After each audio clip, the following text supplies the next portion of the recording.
Saan mas makakatipid ang isang non-VAT individual taxpayer? Sa 8% or OST? Alamin natin.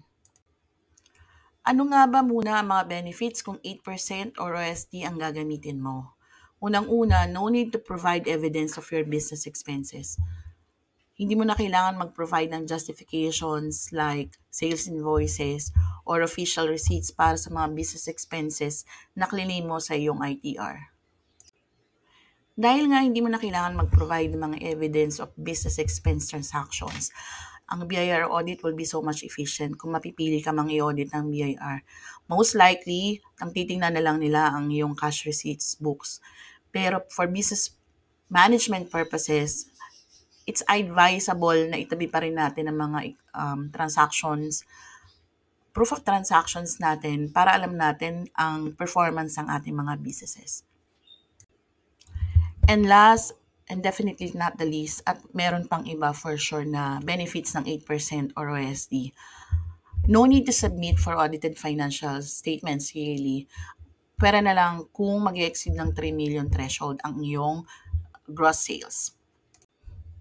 Kailan ka dapat mag-decide kung 8% or OSD or itemize ang gagamitin mo for ITR? Ang tax planning ay ginagawa na bago pa man magsimula ang financial year.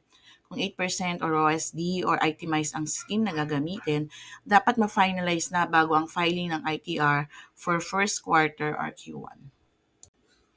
Ano nga ba ang mga tanong na dapat mong sagutin or mga considerations bago ka mag-decide kung 8% or OSD or itemized?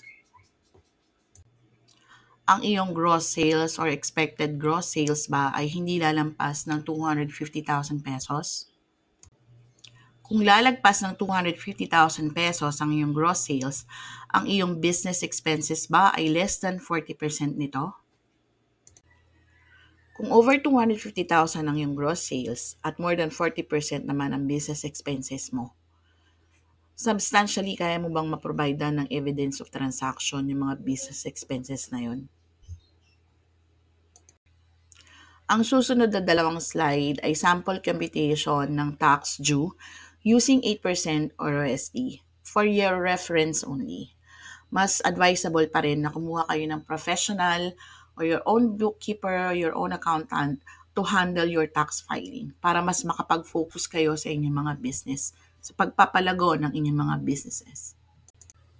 Para naman sa gross sales na hindi lalagpas ang 250,000, mas makakatipid or mas may tax savings ang individual non-VAT taxpayer kung gagamitin niya ay 8%. Salamat po sa panonood. Please let us know kung ano pang topic ang interesado kayong magkaroon ng tutorial video. And don't forget to like, share, and subscribe. Bye!